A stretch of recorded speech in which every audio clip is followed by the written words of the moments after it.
Welcome to Business Blueprint, where we guide entrepreneurs through the building blocks of business success, one insight at a time. I'm your host, Jeffrey Beckles. On today's episode, Trade Wins Part 2, we will build on our earlier conversation about trade and zero in on the real-world advantages of engaging in international commerce. We'll explore how participating in trade can expand new markets, diversify revenue, and create long-term sustainability for small businesses. Joining us today to take a look at this critical part of our economy is Brickell Pinder, Director of Trade and Industry at the Ministry of Economic Affairs, and Cyd Ferguson, Principal at Covenant Legal Services. Ladies, welcome. It is certainly good to have you. When we start talking about trade, we typically think of trade as a domestic tool and a domestic tool only. What the SBDC has been focusing on is increasing awareness that the whole idea of trade also involves being able to trade beyond our borders, and what does it take to be able to do that successfully. What we've been focusing on is how do we get the small business environment or sector to appreciate the fact that as a Bahamian business or entrepreneur, my market far exceeds my borders. How do I access a regional market? How do I access global markets? And so that's where we want to focus our thoughts today. And so, Brickell, we start with you as an expert in the field of trade. How has that sector evolved, and what are some of the things that you see happening in terms of expanding access to global markets for small businesses? Well, thank you, Mr. Beckles, for having me. If I could go back historically, we have been a nation of traders. Cyd Ferguson was born in Miami because his family went there to sell tomatoes. We have been very strong with respect to seafood exports. We know about the spiny lobsters and the many core fishermen that are involved in selling lobsters. Tourism is also a services trade, and this is what we sell to the world. So it's a part of trade. What has happened, I would say, is that we have become more introverted as business people, and we haven't seen the world as our community. So many businesses, they only look at what I can sell domestically versus what I can sell to the world. And unfortunately for us, we have not had the institutional support that you see in other countries of the world to support businesses to make that leap from being a domestic player to being a regional player to being a global player. So what the government has done, probably coming out of COVID, was the need to look at trade again and the export markets that we have as a result of trade agreements, and to try and create a framework to get businesses to look at how we can trade, whether it's a product or it's a service. As you're aware, we are party to several trade agreements with the European Union, with the United Kingdom, with Canada, and with the United States. And over the years, we've actually seen either our exports have stabilized or they have decreased. There are some exports like paintings, which has become very popular in Canada. You know, it used to be that we sold a lot of seafood to Canada, but when we look at the data, it's actually paintings, it's art. So one of the components in the national trade policy is to look at their creative sector and how we can support the creative sector to export. And as you know, it's not an easy thing. It's just not putting something in a box and sending it away. You have to understand the market, you have to understand the requirements, and you also have to have the domestic legal framework to support it. Right. You have to create an enabling environment.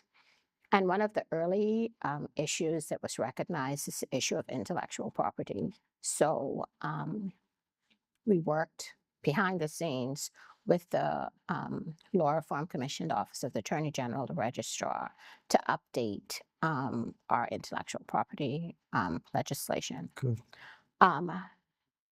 Speaking with people in the sector, there's also an issue of logistics, particularly for entrepreneurs that have very small packages. There's also the issue of information on what the market requirements are going into an international market. And as a part of trade agreements, there are several institutions that are set up, what they call contact points, to try and facilitate trade. So one of the issues that we have to work on is trying to get this information on who is a relevant contact point if you're trying to export a service, who's a relevant contact point if you're trying to export a good. With respect to market intelligence, we're actually doing a little webinar to try and get small businesses to understand how to identify markets.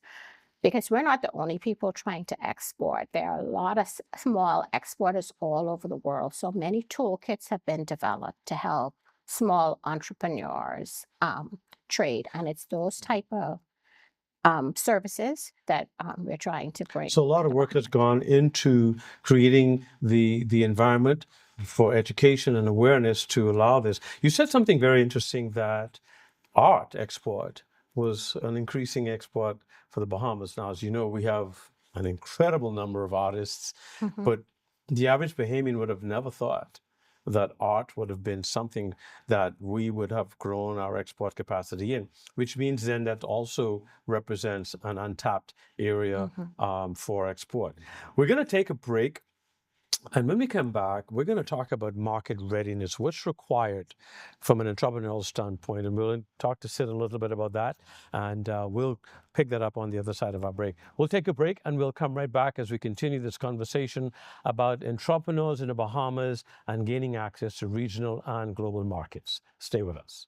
At BOB, we take pride in our business banking. I chose Bank of the Bahamas because it was a Bahamian-owned bank. The bank has certainly supported our evolution through overdraft facilities, purchasing of equipment, facilitating of salary payments, and I really believe that Bank of the Bahamas is able to help in the development of the local economy. I would truly recommend the services at Bank of the Bahamas.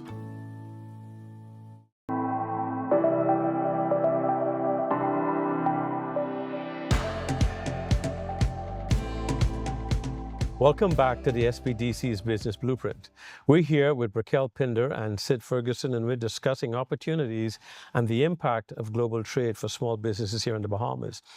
Before we took the break, you really hit a number of tones that we want to explore in a little bit. But I want to talk about, before I talk about additional opportunities and what you see are the growing opportunities for small businesses, I want to talk to Cyd a bit about why should entrepreneurs access legal advice and guidance early in the process? Because we'll see in a few minutes that whenever we get into export, it's not an easy subject to get into. It's not as cut and dry as people like to think, putting stuff in a box, putting a label on it, and out it goes.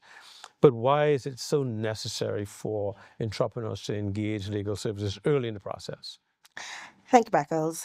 Having a plan is so important, and a lot of entrepreneurs are excited and fiery and ready to get their ideas out there without having a proper plan. Most persons think just having a business plan is all they need, and maybe a few persons to invest in their business, and that's fine. But not knowing how to get there, not knowing how to protect yourself legally, usually comes on the back end, and they realize that they need that when they're being sued or when somebody breaches their contract and they didn't realize that there was a clause in there that they should have taken note of. So I do think that most entrepreneurs should simply start with a consultation with any attorney. And a lot of persons think that's an expensive endeavor, but you have the legal aid clinic that provides it for free. And so you have other attorneys that do a lot of pro bono work as well, and a lot of attorneys who really like to invest in small businesses. And you start with that legal consultation. You know that you want a business. What avenue is your business going into? You need a business license, or do you need a company? Do you plan on staying domestic, or do you plan on going international? So I always tell my clients, if you know you want to take that step international, you should start with your company. So you now separate yourself, a separate legal personality, from yourself and your assets and your company, and that looks so much better to an investor. It does. Wow. Karen makes this limited so much better than Karen Mintz Yes. and somebody else's name. True. You know, so it shows that they've taken that step Mhm. to have shareholders, to have directors, to have a board, to have articles and memorandums, and just know that this is where their business is going for when they do their business plan and they ask for their funding. It also reminds entrepreneurs that owning a business is not sexy or free. You have to put some real skin in the game, and part of Definitely. that skin is involved in your business plan, our legal services, right? Yes. But then also let's talk about cross-border legal services. Not every country we wish to trade with practices English common law. No. You have other jurisdictional laws that are very, very different. And so talk to us about the value of having legal services help you navigate, say, the U.S. or some other jurisdiction who practices a very different type of law. Yes, knowing the laws and knowing the different regulatory practices of different jurisdictions is very important. And you have a lot of lawyers who are versed in both parts, as well as they have enough networking in them to know who to hook you up with Correct. if you need to see the laws or how can you get your business into Florida as a first step. And that's very important. The Commonwealth law and the Bahamas, very unique. Yes. The laws of the Bahamas are not like a lot of laws, and even regionally. And so you can get your contracts in a way that is suitable for the Bahamas, but it's not going to work if you're trying to do a cross-border transaction. And that's where the legal assistance comes in, especially when you get a contract from a company in the States and you're reading it and it seems very, very tough and you don't know how you're going to make this. Right. A lawyer can simplify that for you in 2 minutes. Yes. And make sure that you don't agree to something that's going to hurt your business at the end of the day, or you have no benefit from it, because this big company knows that you're small and knows that you probably wouldn't have taken that step to get guidance, proper guidance. How important is it for Bahamian entrepreneurs to understand the value of having that contract in the Bahamian jurisdiction as opposed to another jurisdiction? When you have time, when you want to sue or when you want to get your damages and your recourse, it's going to be simple to go to the Bahamian courts and put your case before them, rather than trying to find which state and which city that you need to file your action in the States, because you don't have any protection in the Bahamas. Right. So it's Very critically important to ensure that that contract reads by the laws. Governed by the laws of the Commonwealth of the Bahamas. That's very crucial. And if you want to include another law, you can. You can. Everything is upon negotiation. Right. So the clients in China may want to make sure that a certain part of their contract is based on Chinese Yes. law, but you want to make sure that termination clauses, for example, are based on Bahamian law, Yes. because you know that that's going to benefit you more. Excellent, excellent. You know, let's get back to Brickell, something you said earlier. There are certainly growing trends and opportunities, gateways for trade. What are some of those trade opportunities that you see, very low-hanging fruit opportunities? Well, definitely we see growth in the creative sector, health and wellness, which is a huge gamut of issues, not only the products, but also services.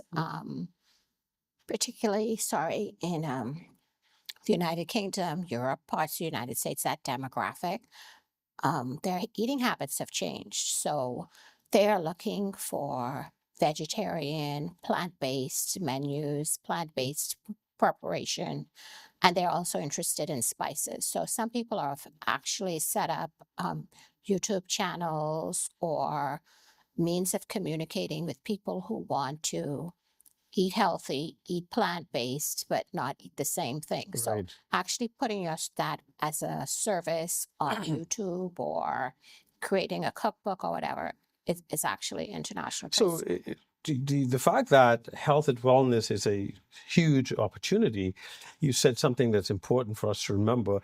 When we talk about cross-border trading, it doesn't necessarily have to mean a 10,000 square foot warehouse or trucks and all that, boxes. You said it can actually be done. YouTube. It's a great YouTube channel. Right. Could possibly be a way, a means. We've got tons of people in the Bahamas who are in the health and wellness space. We grow spices to the point where we take them for granted, right? There are people who will die for some of the spices we have.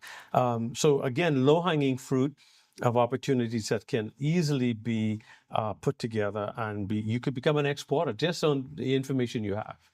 Right. And we're talking also the issue of scale too. Yes. Some people feel, I have to have all of my ingredients obtained in the Bahamas. But many of our trade agreements allow for you to import a certain portion of it. So Right. if you're making, say, some sort of oil that's infused with thyme, for example, you probably could import some of the oil and infuse it with a herb or whatever. I'm just saying that not everything has to be wholly obtained, and it doesn't necessarily have to be a product. It can also be a service. So interestingly, professional services is another area where the region sees opportunities. Many countries are having deficits in certain professions. For us, we know that we have probably one of the highest per capita levels of architects. Right. And we've been trying to talk to the Architects Association to try and get them to a point where we can be exporters of architectural services, because many of them are actually qualified in Canada, in the US, so they are certified to practice in those jurisdictions. Okay. A lot of other countries also where they have particular expertise, because we import specialties, professional services from other countries, but there are some areas where we believe that we can export Super. professional services. So we're going to continue that thought when we come back from this break. We'll be getting into our mentorship minute with Brickell Pinder. Stay with us. My late husband, Tyrone Albury, had a passion for brewing beer at home. We found one of his recipes and we started on the stovetop with 1 gallon of beer. It was a hobby that turned into a passion project that turned completely out of control. We had to make a decision whether or not we were going to continue home brewing or open a brewery. So craft beer is basically brewing a very small batch of beer. Every individual batch of beer is going to be slightly different. We're always trying to figure out what the next best beer is going to be. Just the sheer amount of love and effort that goes into every brew. It's a science, really, to selecting the right grains and the hops, and then expanding on some of the normals. Really, in the last couple of years, we've had a lot more of the locals that have found our location. They realize that there is a fuller flavor beer out there, and we take pride in that. When we first started the concept of the brewery and we were looking for funding, it was the SBDC that we leaned on to help me push through at times when I wanted to give up, to tell me when I was making mistakes, and for that, I am grateful. So I would encourage all entrepreneurs, if you're looking for funding, mentorship, and encouragement to launch your new business idea, I would encourage you to contact the SBDC.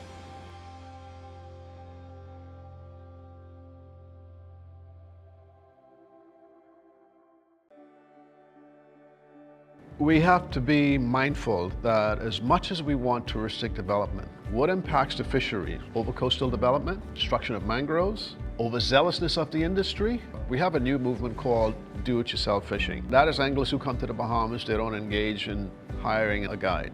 Because of this approach, you are going to have people who are going to exhaust the resources. This is an industry that's preserved. It should be for Bahamian guides only.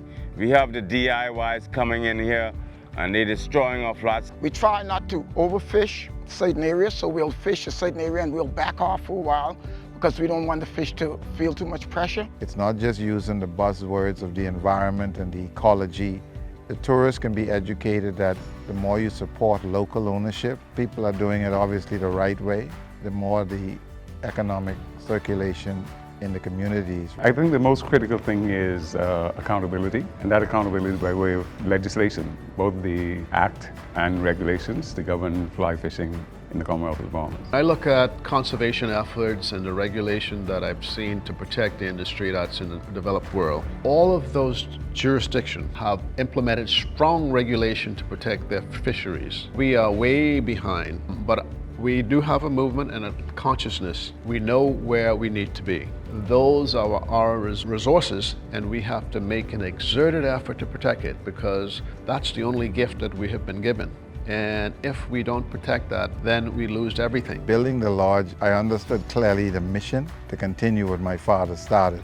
From this lodge, it has served as the headquarters. We finally got legislation passed in 2016, and it legitimized the guiding profession. We pushed to get the program established into BAMSI in the training of the next generation of guides, but it extends way beyond that. We need more Bahamians in the industry who are doing the research to provide the information to the industry, that is to fishermen and to everybody who benefits from the resources. We don't know the resources in this country. We grew up just hearing about sun, sand, and sea.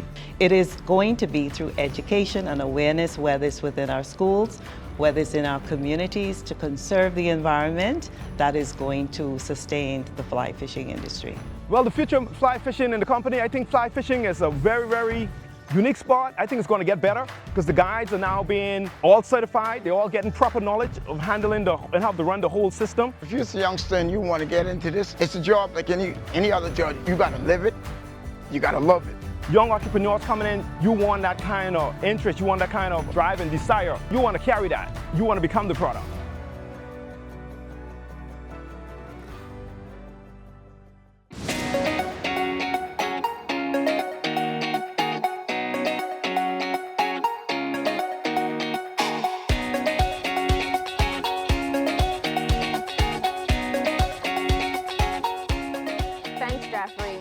Everyone, I'm Brickell Pinder, your host for the Mentorship Minute.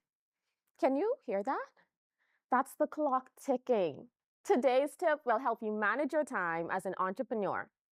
When you're juggling operations, marketing, finances, and everything else, it's easy to get overwhelmed. That's why prioritization is key. Focus on tasks that directly support your business goals. Tackle the tasks that will make the biggest difference first, and don't be afraid to call on your professional network when you can. Practical ways that you can manage your time include using calendars, to-do lists, or other productivity apps to stay organized. Remember, you can't do everything at once. Mastering your time is one of the smartest investments you can make in your business. Stay tuned for more mentorship tips to improve your business.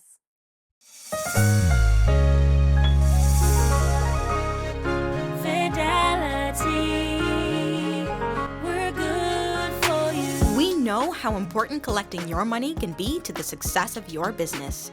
Start your relationship with Fidelity today so that we can show you the many options available to you with our merchant services. From click and pay options online to merchant terminals and e-commerce options. We're here to help your business succeed.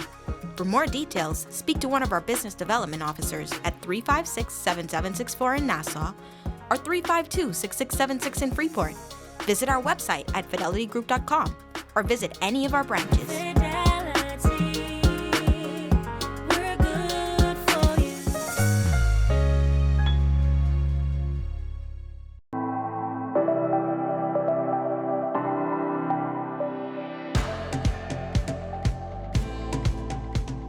Welcome back, and thank you for that Mentorship Minute, Brickell.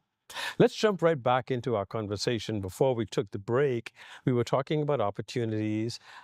Before we get to the opportunities, I want to, Cyd, if you can help us understand when is it important for entrepreneurs to engage legal services?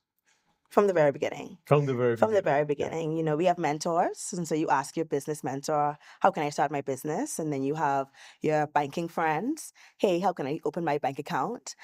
Around that same time, you should ask your lawyer friends, what do I need so that I can be on top of my game? And that's business license expertise, drafting a contract for whoever you want to work with, even partnership agreements. If you are engaging with another person and you guys are putting money together, how am I going to benefit from that? What are the dividends looking like? When am I going to benefit? True. So reaching out to an attorney so that before you even put pen to paper to incorporate your company, your partnership agreement is set with all of the persons who are investing into your company. If it's a service and you need, copyright or trademark advice, at that point would be a good start as well. So once you've incorporated, your logo is now being trademarked. Your slogan is now being trademarked. So when you start selling your items, you wouldn't have any issues with person's ripping you off. You know, if you're a creative person and you want to start selling your music, you know, on different platforms, you may want that to be copywritten so nobody can steal your lyrics, Right. you know, and just make another song out of it and make money from it. Yeah. So all of these things, I believe, from the beginning. And then once you're in your business and you're starting and you're getting your feet wet, it's good to network and find out how you can have other agreements with other companies to partner. If you want to, if you're making jam, guava jam, for example, and now you want to put your jam in a mom and pop. Yes. So you may want to contract with them. You sell 5 of my items and you get 10% of the sales and the profits, and I replenish you every month. So that's when you would start to expand. And then you may say, I want an app. So how can I get my guava jams out there to persons in family islands or persons regionally? So you go and you have your contract with someone who creates apps.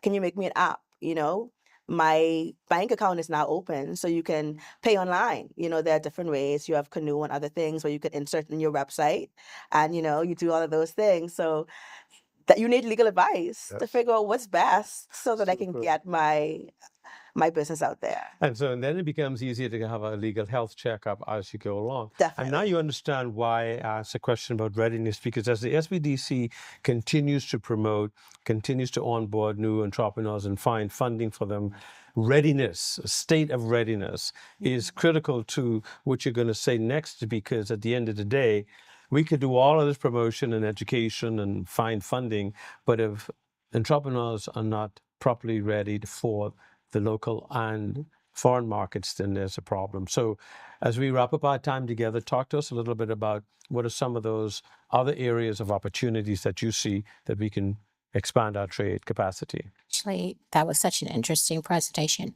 Our trade agreements allow us to export duty-free into the European Union, 27 countries, the UK, Canada, duty-free. So we pay no duty on everything except arms. So that is the potential of what our goods exports are. Now, with respect to services, again, it's wide open. We are in an age of digitalization. So apps are, if you create an app and other people buy it, you're actually trading a service. People are looking for pieces of code. As I said, the internet has allowed almost every service with promotion to be traded. We learned of someone who a company came here that did a conference for someone, and I think they did audiovisual or something. The company said, well, we want you to come and provide that same service for us at another event. That's the export of a service, because they are taking the competence from there. So I think the opportunities for businesses are wide open. I think we are now where we started. Businesses have to start with an open mind to say, I want to provide whatever I'm providing, product or service, beyond my border. And it has to be a part of their plan to say, I want to be global in reach. This has been quite the conversation, especially as we discuss the legal, strategic, and economic impacts for international trade and the tremendous value it holds for Bahamian entrepreneurs. I'd like a special thank you to both of you, Brickell and Cyd, for your taking the time today. It's really been informative, and we look forward to having you back.